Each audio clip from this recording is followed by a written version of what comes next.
안녕하세요. 조윤 목사입니다. 요즘 기록적인 폭염이 찾아왔죠. 덥습니다. 근데 앞으로는 더 더워질 거라 그러네요. 매해 더워지기 때문에 올해만큼 더운 여름이 없었다 이제 이런 말이 없어진답니다. 더워지니까. 이 더운 여름에 뭘로 우리를 시원하게 할까요? 주의 말씀밖에 없겠죠. 하나님의 복된 말씀으로 우리들의 영혼을 시원하게 하는 그 한 줄기 바람이 불어오기를 소원합니다. 오늘 그런 말씀이 있습니다. 드디어 누가복음 15장, 우리가 흔히 탕자의 비유라고 하는 돌아온 아들, 돌아온 아들에 대한, 그리고 그 아들을 만든 아버지, 너무나 유명한 비유죠. 여러분도 제가 따로 설명드리지 않아도 잘 아시는 내용일 텐데, 실은 성경에 이만한 비유가 없습니다. 즉 성경에 주께서 말씀하신 비유 가운데 저는 이 비유가 백미라고 생각하는데요. 하나님의 사랑, 그리고 그렇죠. 우리가 누굴 믿고 있는가, 또 우리가 믿는 하나님은 어떤 분인가, 아주 명확하게 보여주는 우리 예수님의 가장 분명한 가르침이라고도 볼 수 있겠습니다. 그래서 오늘 이 비유를 전하려고 하는 제 마음속에 이 무더위로 인한 뜨거움이 아니라 어떤 기쁨의 뜨거움이랄까요, 열정의 뜨거움이랄까, 너무 기대가 되고 또 마음이 참 좋습니다. 그래서 오늘은 이 비유는 좀 길어질 것 같아요. 그래서 너무 길면 두 개로 나눠서 하고요. 또 가능하면 하나로 쭉 한번 이어가 보도록 하겠습니다. 자, 누가복음 15장 11절 말씀부터 한번 보겠습니다. 잘 아시는 말씀이지만 제가 한번 읽어볼게요. 또 이르시되 어떤 사람에게 두 아들이 있는데 그 둘째가 아버지에게 말하되 아버지여 재산 중에서 내게 돌아올 분깃을 내게 주소서 하는지라. 아버지가 그 살림을 각각 나누어 주었더니 그 후 며칠이 안 되어 둘째 아들이 재물을 다 모아가지고 먼 나라에 가 거기서 호랑방탕하여 그 재산을 낭비하더니 다 없앤 후 그 나라에 크게 흉년이 들어 그가 비로소 궁핍한지라. 가서 그 나라 백성 중 한 사람에게 붙여 사니 그가 그를 둘러보내어 돼지를 치게 하였는데 그가 돼지 먹는 쥐엄 열매로 배를 채우고자 하되 주는 자가 없는지라. 이에 스스로 돌이켜 이르되 내 아버지에게는 양식이 풍족한 품꾼이 얼마나 많은가. 나는 여기서 주려 죽는구나. 내가 일어나 아버지께 가서 이르기를 아버지 내가 하늘과 아버지께 죄를 지었사오니 지금부터는 아버지의 아들이라 일컬음을 감당하지 못하겠나이다. 나를 품꾼의 하나로 보소서 하리라 하고 이에 일어나서 아버지께로 돌아가니라. 아직도 거리가 먼데 아버지가 그를 보고 측은히 여겨 달려가 목을 안고 입을 맞추니 아들이 이르되 아버지 내가 하늘과 아버지께 죄를 지었사오니 지금부터는 아버지의 아들이라 일컬음을 감당하지 못하겠나이다 하나 아버지는 종들에게 이르되 제일 좋은 옷을 내어다가 입히고 손에 가락지를 끼우고 발에 신을 신기라. 그리고 살진 송아지를 끌어다가 잡으라. 우리가 먹고 즐기자. 이 내 아들은 죽었다가 다시 살아났으며 내가 잃었다가 다시 얻었노라 하니 그들이 즐거워하더라. 맏아들은 밭에 있다가 돌아와 집에 가까이 왔을 때에 풍악과 춤추는 소리를 듣고 한 종을 불러 이 무슨 일인가 묻되 대답하되 당신의 동생이 돌아왔음에 당신의 아버지가 건강한 그를 다시 맞아들이게 됨으로 인하여 살진 송아지를 잡았나이다 하되 그가 노하여 들어가고자 아니하거늘 아버지가 나와서 구원한대 아버지께 대답하여 이르되 내가 여러 해 아버지를 섬겨 명을 어김이 없거늘 내게는 염소 새끼라도 주어 나와 내 벗으로 즐기게 하신 일이 없더니 아버지의 살림을 창녀들과 함께 삼켜버린 이 아들이 돌아오매 이를 위하여 살진 송아지를 잡으셨나이다. 아버지가 이르되 예 너는 항상 나와 함께 있으니 내 것이다 네 것이로되 이 내 동생은 죽었다가 살아났으며 내가 잃었다가 얻었기로 우리가 즐거워하고 기뻐하는 것이 마땅하다 하니라. 아멘. 이 비유는 크게 한 두 가지 장면으로 나눌 수 있습니다. 아버지의 재산을 달라 하고 나가서 써버린 아들, 그리고 그 아들이 돌아왔을 때 맞아주는 아버지, 그리고 맞아주는 아버지, 즉 잔치소리가 나는 집안의 이야기, 또 전해지는 소식을 듣고 분노하는 아들과 또 그 큰아들을 나와서 달래는 아버지. 그러니까 등장인물은 세 사람인데 아버지와 두 아들인데 결국 전편부는 아버지가 작은 아들을 맞아주는 이야기고 두 번째는 아버지가 큰아들을 또 달래는 이야기입니다. 이 비유를 우리는 흔히 탕자의 귀향해서 탕자처럼 방황할 때에 이런 복음성가도 생각나시죠. 그래서 그저 우리가 모두가 다 이 둘째 아들에게 감정이입을 하기가 쉬우니까 뭔가 하나님 앞에서 우리는 다 돌아온 탕자 같고 또 뭔가 잘못한 것 같고, 그럴 때에 우리가 이 둘째 아들에게 이렇게 우리를 대입시키기가 쉬우니까 오늘 이 비유 말씀도 돌아온 탕자 이야기, 우리가 모두가 다 탕자지만은 우리 하나님이 맞아주셨다는 이야기로 어쩌면 좀 감정적으로 이 이야기를 받아들이면서 끝내버리는지도 모릅니다. 그러나 사랑하는 여러분, 이 이야기 속에는 우리 예수님의 그 의도가, 숨겨진 의도가 정말 너무 많습니다. 그래서 우리가 이 비유 하나만 가지고도 기독교 신앙의 전부를 다 말할 수가 있어요. 여기에는 하나님, 인간, 그리고 인간이 어떻게 살아야 하는가, 하나님의 사랑이 어떻게 표현이 되어졌는가, 이런 것들이, 즉 하나님의 창조와 구원 모든 게 다 들어있어요. 용서와 구원. 그래서 우리가 이 비유 말씀을 잘 알고 이 비유 말씀만 기억하고 살아간다면 우리는 아마 진짜 예수 믿는 사람으로 살아갈 수가 있을 것입니다. 물론 당연히 이 말씀을 기억하며 그 다음에 이 말씀을 삶에 실천하는 사람에게 진짜 그리스도인이라고 하는 이름을 붙일 수가 있겠죠. 진짜냐 가짜냐고 하는 의미는 실은 저희들이 그냥 편하게 하는 말이지, 예수 안에서 진짜고 가짜고가 없습니다. 예수 안에 있는 그리스도인이 누가 진짜고 누가 가짜란 말입니까? 사랑하는 여러분, 그래서 오늘 이 본문의 말씀을 한번 잘 들어보시기를 바랍니다. 오늘 저는 이 본문의 말씀을 가지고 첫째는 이제 렘브란트의 그림 이야기를 꼭 해야 될 것 같고요. 탕자의 귀향이라고 하는 그림 있잖아요. 그 그림을 한번 여러분 요즘 뭐 인터넷에 보면 다 나오니까 한번 이 설교를 듣기 전에 찾아보시는 것도 좋을 듯 합니다. 그러면 이 그림을 보고 제가 설명하는 내용들을 잘 쉽게 따라오실 수가 있을 터이니까요. 또 하나는 물론 이 이야기를 지금 시작하려고 합니다만은 이 영화 이야기를 한번 해보려고 합니다. 여러분 혹시 2008년도에 아카데미상도 받았는데 작품상, 감독상도 받았던 그 노인을 위한 나라는 없다라고 하는 영화 혹시 아십니까?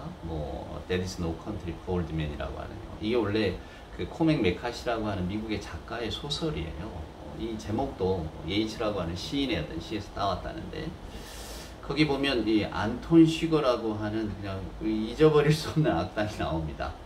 그의 어떤 영화제에선가 최고의 악당상도 받았다죠. 하비에르 바르뎀이라고 스페인이 사랑하는 국민 배우인데요.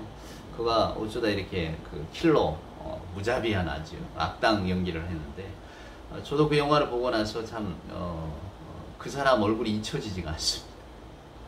정말 악당이에요.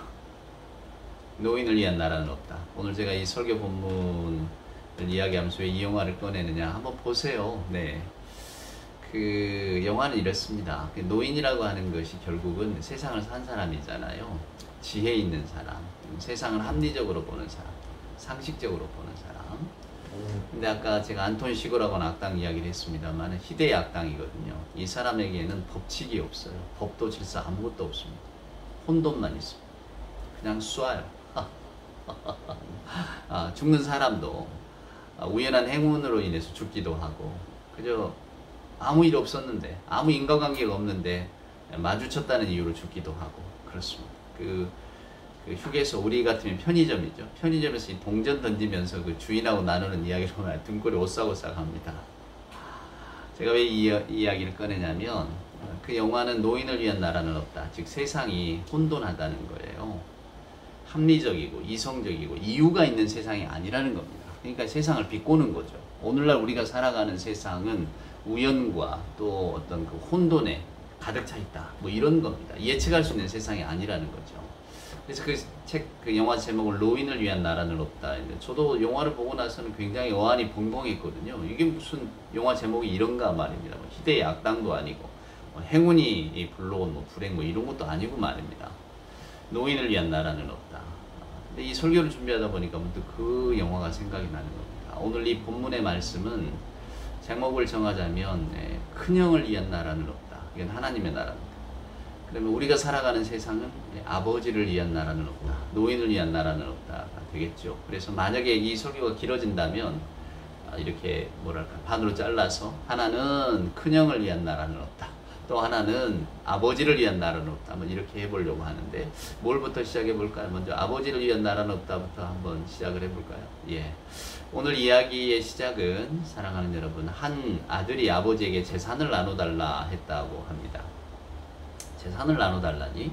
아버지가 살아있는데, 고대 세계의 법은 아버지가 죽으면 재산을 다 갖게 돼 있죠. 물론 대부분은 이제 장남에게 75% 정도가 가고요. 나머지 갖고 다른 자식들이 나누는 건데.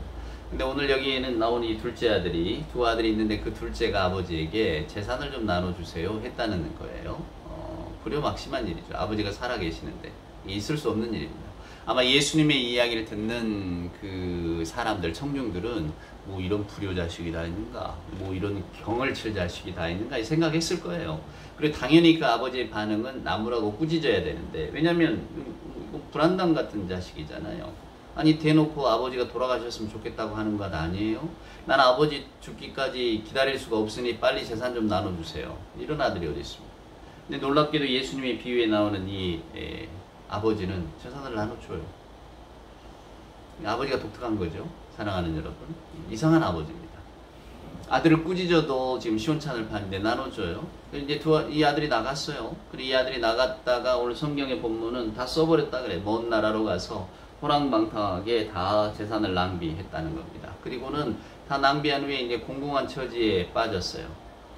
그래서 어떻게 한번 먹고 살아보려니까 돼지까지 치게 됩니다. 예수님의 말씀을 듣는 유대인들 돼지를 안 하잖아요. 율법상 안 하니까. 마비네리스라고 하는 사람이 어떤 그 문화 해석으로 보면은 그때 당시 돼지라고 하는 것이 이제 그 중동 사람들에게 식중독도 일으키고 또 뭐 돼지, 그러다 보니까 돼지는 결국 귀족들만 먹는 음식이라 주께서 이스라엘 율법으로 그런 음식 먹지 말라 하신 게 아닌가 이렇게 추측도 한다는데, 어찌됐건 간에 하여간 돼지고기 먹으면 안 됩니다. 그러니까 나중에 그 거라사 광인 이야기도 제가 전에 해드렸습니다만은, 거라사 광인도 보면 돼지떼 들어가잖아요. 이게 돼지떼라고 하는 것이 결국은 이방인들이 키우는, 이방 사람, 이게 먼 나라 돼지를 키웠다, 아주 멀리 가버렸다는 거예요. 하나님을 모르는 나라 그쪽까지 가서 호랑방탕하게 쓰고 살았다는 거예요. 유대인들이 보기에는 그렇죠.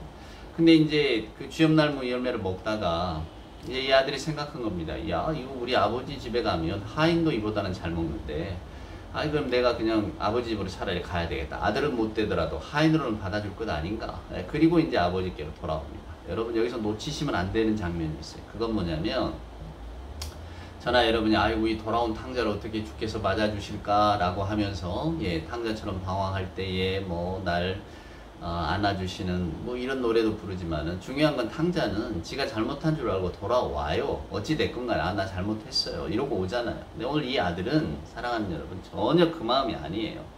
오늘 이 아들의 마음속에는 아버지의 재산을 갖고 와 써버렸어요. 오직 자기 판단만 있는 겁니다. 자기 자유, 자기 권리,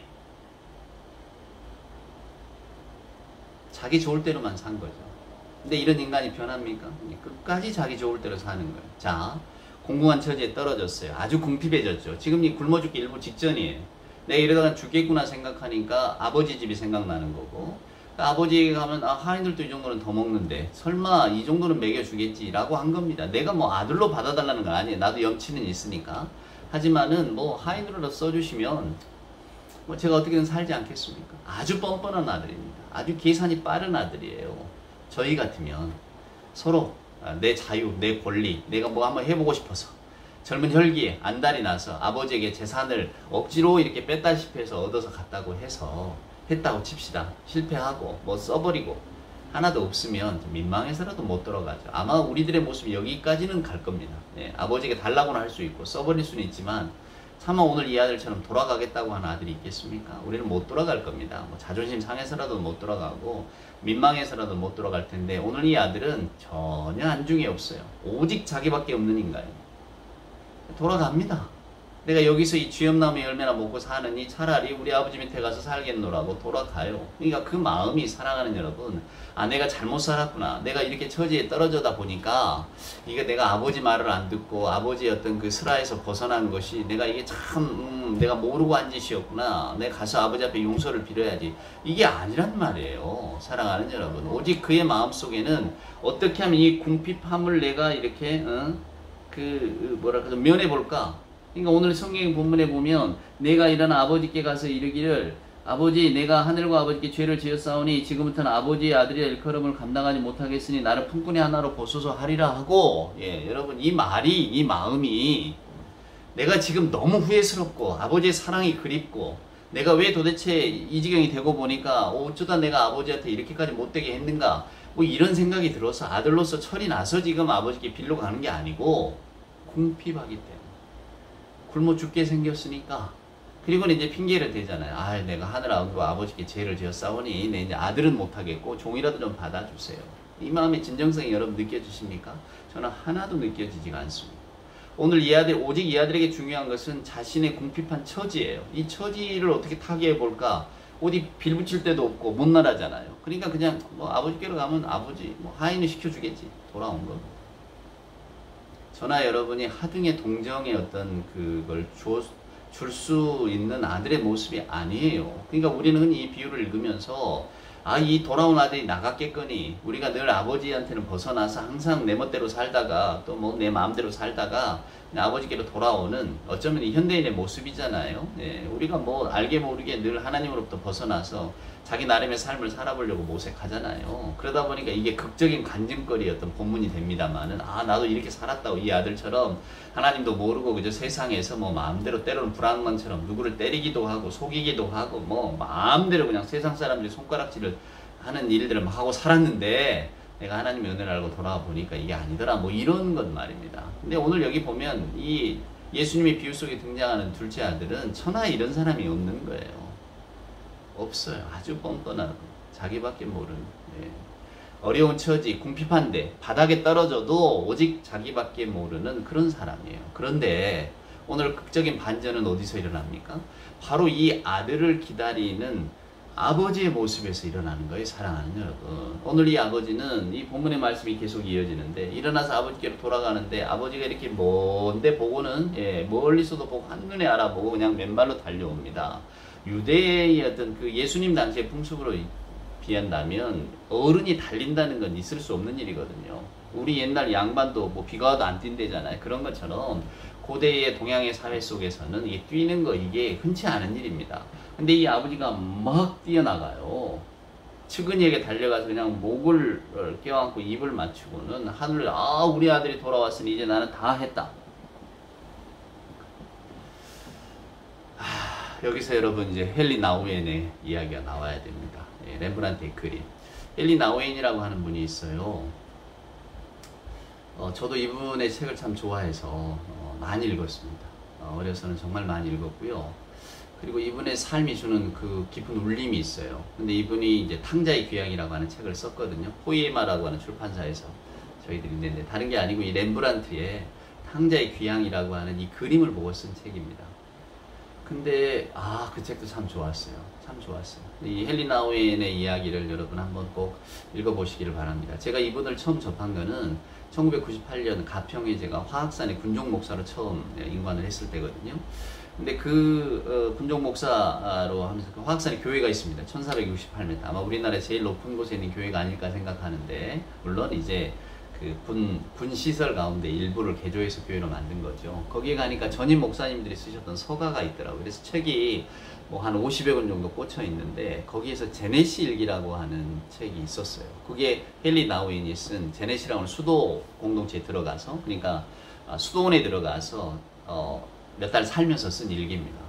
근데 우연찮게 그 책을 보았는데 저한테 그 책이 준 울림이 정말로 컸어요, 여러분. 그래서 그때부터 헨리 나우엔을 좋아하게 되고 이제 그분의 책을 읽게 됐는데, 예수의 수사입니다. 근데 뭐 어떤 분들은 뭐 이분의 뭐 개인사를 들어서 뭐 좀 뭐 성적인 정체성이 모호하다, 뭐 신부였잖아, 혼자 살았어, 뭐 그렇다, 뭐 이런 이야기도 하고 폄하하기도 하는데 저는 뭐 그런 관심이 없고요. 오직 그분이 추구했던 것, 그분이 하버드 대학의 교수였거든요. 사랑하는 여러분, 예일에서도 강의도 하시고. 그러면 개인이 가지고 있는 명예는 충분하겠죠. 근데 1983년 이후로 그 일을 그만둬요. 그리고는 그 라르쉬라고 하는 공동체, 그러니까 프랑스의 그 라르쉬라고 하는 공동체가 이제 지적장애인들의 공동체입니다. 이제 그가 이제 아무래도 사회적인 문제에 대해서 그 입을 다물고 있는 분이 아니었거든요. 그때 당시 중앙아메리카, 여러분 혹시 로메로라는 영화 보셨습니까? 예, 중앙아메리카 뭐 이렇게 그 뭐 군부 독재하고 싸우던 신부들, 교회들 이야기, 막 신부 막 죽이잖아요. 네, 교회도 핍박하고 뭐 그런 이야기들 속에서 그런 것을 우리가 잘 어떻게 대응을 해야 된다고 이 헨리 나우엔이 돌아다니면서 강연을 많이 했어요. 근데 뭐 그게 바뀝니까? 정치 체제가 쉽게 바뀌나요? 그러니까 필요하고 자기도 필요하고 또 잘 바뀌지 않는 것에 대해서 실망도 하고, 하나님의 나라, 하나님의 어떤 그 정의를 위해서 예순나리기 이렇게 힘든 일인가 좌절도 하고 절망도 했겠죠. 뭐 하여간 그런 와중에 1983년에 프랑스의 그 라르쉬라고 하는 지적장애인들 모이는 공동체에 갔다가 거기서 몇 달 쉬었다는데, 거기서 이 렘브란트 그림을 보게 돼요, 여러분. 탕자의 귀양. 그러면서 그가 그 그림에 매료되기 시작합니다. 그래서 나중에는 상트페테르부르크, 그 전에는 레닌글라드였거든요. 그 레닌이라고 하는 이름을 붙여가지고 도시 이름을 바꿨다가 이제는 다시 다 돌려놨잖아요. 상트페테르부르크. 거기에 가면 에르미타주, 유명한 미술관, 박물관이죠. 거기에 이 그림이 걸려 있습니다. 1.8m, 또 2.4m니까 사람 키보다 조금 더 큰 그런 그림이라는데, 저도 그래서 그게 버킷리스트가 됐다니까요. 거창하게 버킷리스트 들먹일 건 없지만은 진짜로 그 그림을 한번 가서 보고 싶어요. 워낙에 그 헨리 나우엔이 그 글 속에다가, 그리고 자기 인생을 사로잡은 그림이라고 잘 묘사를 해놨기 때문에. 물론 이 렘브란트라고 하는 사람 이야기도 길어집니다. 오늘은 어째 제 설교가 자꾸 격가지를 가려고 하는데, 중요한 게 모두가 다 이 탕자의 귀향에 맞춰져 있다는 거예요, 여러분. 그래서 이 본문이 정말로 중요합니다. 많은 사람에게 감동을 주었어요. 이 본문의 이야기를 가지고 사랑하는 여러분, 많은 사람들이 영적으로 큰 충격을 받고 울림이 컸고 오래도록 기억하고. 그러니까 렘브란트도 실은 렘브란트가 그린 탕자의 귀향이라는 것이 그가 죽기 얼마 전에 그린 거거든요. 그게 마지막 작품이든지 마지막 작품 전의 작품이 그럴 겁니다. 이게 자기가, 렘브란트가 평생을 신학자 겸 신학자같이 산 사람인데, 그래서 그의 그림 속에 그 성경의 내용이 너무 많습니다. 근데 그가 읽었던 성경의 모든 것을 담아서 탕자의 귀향에다 그려 놓았거든요. 이 그림을 하나씩 이렇게 해설하는 분들, 혹은 이렇게 뜯어보면은 기가 막혀요, 사랑하는 여러분. 그러니까 헨리 나우엔은 그 금에 폭 빠져서 이 에르미타주 이 미술관, 박물관이 문을 열 때만 그냥 며칠, 한 일주일 동안 가서 계속 그 그림만 보는 거예요. 몇 시간 동안 앉아서. 빛에 따라서 달라지는 것. 그 그림 속에 렘브란트가 모든 걸 다 담아 놓았습니다. 근데 그 예수님의 비유의 말씀의 핵심을 어쩜 그렇게 거기다 잘 구현해 놓았는지. 그래서 하여간 나우엔이 이 그림을 보고요, 너무 충격을 받았어요. 그래서 그가 완전히 그의 삶의 방향을 바꿔버립니다. 탕자의 귀향이라고 하는 것처럼 그가 교수 사역을 하고 하버드에서 일하고 이런 것들 다 그만둬버려요. 그리고 내가 진짜 하나님께로 내가 돌아간다. 마치 탕자가 집으로 돌아오듯이 돌아와요. 그래서 그 라르쉬라고 하는 공동체, 프랑스에 세워진 공동체 지점, 캐나다에도 있거든요. 데이브레이크라고, 아침, 이어명 데이브레이크. 거기에 가서 삽니다. 그리고 결국 거기서 이제 심장마비로 돌아가시는데, 나중에 이분이 그 데이브레이크에 살면서 아담이라고 하는 지적인 장애인을 만나는데, 그를 통해서 또 느꼈던 영적인 경험들을 아담이라는 책으로도 표현했어요. 우리나라도 번역이 됐습니다. 그 책도 한번 보십시오. 그러니까 이 나우엔의 어떤 그 말년을 사로잡았던 그림, 탕자의 귀향, 오늘 이 돌아온 탕자 이야기. 거기 보면 이제 이 독특한 아버지가 등장하는 거예요. 아까 제가 이제 둘째 아들 이야기를 해드렸고, 이 아버지의 그림이 나오는데, 거기 그 렘브란트의 그림을 보면 아버지가 이제 이 아들을 안아줍니다. 여러분도 저는 그 그림이 보셨을 거라고 생각하고 말씀을 드릴게요. 근데 그 아버지 눈이 다 짓물러 있잖아요. 한쪽을 이렇게 가늘게 뜨고 있는데 그 눈에 사람이 잘 보일 것 같지는 않고. 근데 예수님의 비유에서 보면 멀리 있는데 다 알아봤다 하잖아요. 멀리 있는데 알아봤다는 것은 결국 마음으로 알아본 겁니다, 여러분. 그냥 형체로 알아본, 그냥 느낌으로 아는 거예요, 사랑하는 여러분. 그 뭡니까? 그만큼 아들이 돌아오기를 기다리고 또 기다렸다고 하는 열망의 표현인 거죠. 그것을 렘브란트는 거의 눈이 감긴 아버지로 표현을 했어요. 재미있는 것은 손이 달라요. 아들을 이렇게 안아주는데 그 손 한번 들여다보세요. 한쪽은 남자 손이 분명한데 한쪽은 어머니 손 같아요. 한 사람에게 그 두 손이 있을 수 있나요, 여러분? 남자지만 여자 같은 손이 있을 수 있죠. 평생 일 안 하고 그냥 이렇게 관리를 잘했다고 한다면. 또 여기 비유에 나오는, 예수님의 비유에 나오는 이 아버지는 부자였을 것 같으니까 일 안고 있었다면 손이 가늘고 힐 수 있죠. 근데 달라요. 한쪽 손은 투박해요. 그러니까 아버지의 손, 어머니 손 다 그려놓은 겁니다. 그냥 하나님께 있는 모습이에요. 아버지의 모습, 어머니의 모습. 근데 그 그림 속에서 드러나는 모습은 어머니의 모습이, 자애로운 어머니의 모습이 더 크죠. 근데 그 아들 모습 보세요. 몰골이 그냥 머리는 다 빠졌고요. 샌들 하나는 벗겨졌고요. 옷은 해졌고요. 그냥 상거지꼴로 돌아온 아들을, 그러나 눈이 짓무른 아버지가 맞아줍니다. 이게 이 그림이 가지고 있는 힘이에요. 아버지의 모습을 어쩜 이렇게 잘 묘사할 수 있을까? 즉 오늘 이 아들내미는 속셈이 복잡해요.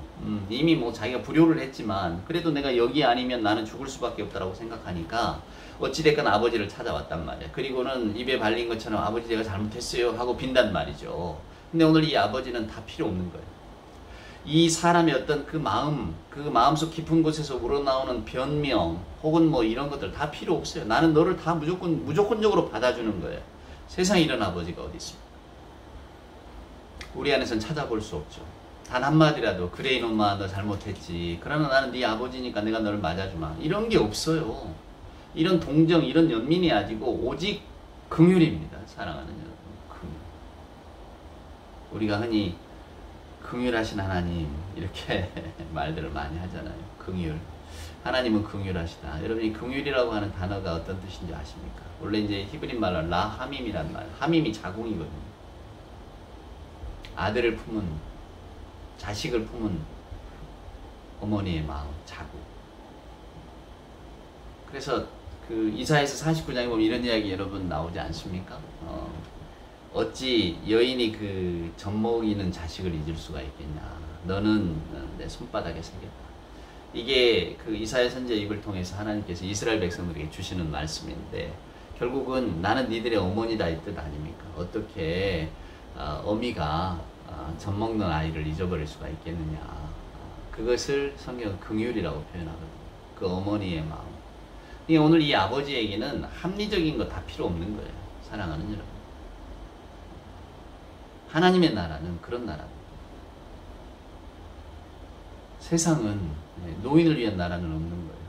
세상은 그저 자기 욕망 따라 살아가고 또 때로는 인과응보를 중시하고 너 하는 만큼 갚아주마. 그래야만 우리가 마음 편해하지만 실은 세상이 그렇게는 돌아가지 않고 그러니까 온통 세상은 다 혼돈스럽죠. 혼란 중에 있지만 하나님의 나라는 명확합니다. 뭐가 있습니까? 하나님의 긍휼이 가득 찬 나라. 그 눈을 보세요. 짓물렀잖아요. 이 못된 아들 나가고 자기밖에 모르는 아들 나가버렸는데 자기 주장만 앞세우는 아들이 나갔는데 아버지는 기다린단 말이에요. 여러분 이게 실은 성경 66권의 핵심입니다. 인간은 하나님을 버리고 떠나지만 하나님은 언제나 인간을 기다리신다. 기다리다 못해서 아들까지 우리에게 대속제물로 내어주셨다. 이게 성경의 핵심입니다. 그러니까 이 하나님의 사랑을 깨달으면 저희들이 하나님의 그 크신 사랑 앞에서 무릎을 꿇을 수밖에 없죠. 우리는 늘 둘째 아들 같아서 항상 우리 마음속에는 핑계도 많고 항상 우리 자기를 변명하려는 자기 변명도 많습니다. 근데 하나님은 그런 걸 다 묻지 않으세요. 그러니까 우리가 미리 준비한 어떤 것들까지도 다 필요 없게 만드신단 말입니다. 그래서 나우에는 그의 책에서 이야기해요. 우리 인간이 받은 제일 큰 선물이 뭔지 아세요? 온 인류가 받은 가장 큰 선물은 바로 하나님의 긍휼이에요. 어떠한 대가도 어떠한 질문도 하지 아니하시는 하나님의 그 무한정한 사랑. 그것을 렘브란트는 짓무른 눈으로 표현했어요. 하나님은 늘 눈물을 흘리고 계신다. 그러니까 어쩌면 눈물의 눈이죠. 하나님의 눈은 눈물의 눈, 눈물의 영성인 거죠. 우리들의 눈물이 아니라 죄인 우리들이 흘려야 될 눈물이 아니라 저나 여러분은 하나님의 눈물을 기억하면 된다는 거예요. 하나님은 우리에게 눈물을 요구하지 않으세요. 오히려 하나님 당신이 눈물을 흘리시죠. 그러니까 하나님의 세계, 하나님이라고 하는 존재가 우리가 감히 헤아릴 수도 없죠. 그러나 그 하나님의 큰 사랑을 안다면 저나 여러분이 하나님의 자녀라는 사실이 얼마나 좋을까. 그 좋으신 하나님이 늘 우리를 기다리고 계시는데 사랑하는 여러분, 우리는 오늘 또 둘째 아들처럼 아이고 뭐 나는 내 주장, 내 판단, 내 독선, 내 생각, 내 고집 그렇게 살 수밖에 없죠. 염려 안 하셔도 됩니다. 우리가 아무리 그렇게 살아도 하나님 우리를 사랑하시니까. 제가 저나 여러분에게 면죄부를 드리자고 하는 소리가 아니에요. 그러니까 우리 마음대로 살자 그런 뜻 아니잖아요. 우리가 아무리 발버둥 치며 살아도 또 마음대로 살다가도 야 나 이렇게 살아도 되나 정말 내가 하나님의 사랑 하나님의 자녀인데 내가 하나님의 사랑을 조금이라도 기억하고 하나님이 기뻐하시는 일 조금이라도 해야 되지 않을까? 우리는 뭐 매 순간순간마다 이런 일들 이런 생각들이 왜 스쳐 지나가지 않겠습니까? 자려고 누우면 내가 오늘 하나님의 자녀답게 살았나 생각하죠. 그러나 하나님의 자녀답게 살 수 있는 사람이 누가 있겠어요? 그래서 우리는 가진 핑계를 만들어내기도 하고 또 때로는 우리 마음속으로 하나님이 물어보시면 내가 이렇게 대답해야지. 하나님 다 아시죠? 제가 이러이러해서 위해서 이랬습니다. 근데 여러분, 우리 하나님은 묻지를 않으세요. 오늘 이 누가복음 15장에 있는 이야기를 읽어보면 하나님은 묻지 않으시고, 이게 저나 여러분이 아무리 마음속으로 가진 핑계를 만들어내고 나 스스로를 변명하려고 하고 그런 거 애쓰시지 않아도 됩니다. 어쩌면 오늘 이 본문의 말씀은 너희는 세상을 마음대로 살려. 너희가 원래 그런 존재다. 너희는 늘 나를 배신하고 나가지 않니? 마치 둘째 아들처럼. 그리고 돌아올 때에도 그 궁색하지만 그 변명을 갖고 오는 거예요. 차마 그냥은 못 오겠지만 그러나 나는 나를 위해서 이런 변명을 만든다. 아버지에게 이런 게 필요하지 않죠. 마음이 여러분 좀 따뜻해지십니까? 저는 너무 좋습니다. 그렇구나. 우리 아버지가 그런 분이라는 게. 내게는 그런 아버지가 있다는 게. 사랑하는 여러분. 세상은 노인을 위한 나라는 없죠. 아버지를 위한 나라는 없습니다. 세상은 그렇지 않아요. 그러나 우리 하나님의 나라는 아버지가 계시고 아버지가 계시는 나라예요. 오히려 하나님의 나라는 큰형은 없는 나라죠. 큰형을 위한 나라는 없는 것이 하나님의 나라. 그 이야기는 다음 시간에 해야겠군요. 여러분, 우리를 언제나 맞아주시기를 기다리시는 눈이 짓무르신 눈물의 아버지를 기억하시면서 오늘 하루도 복되시기를 바랍니다. 기쁨이 넘치시기를 소망합니다.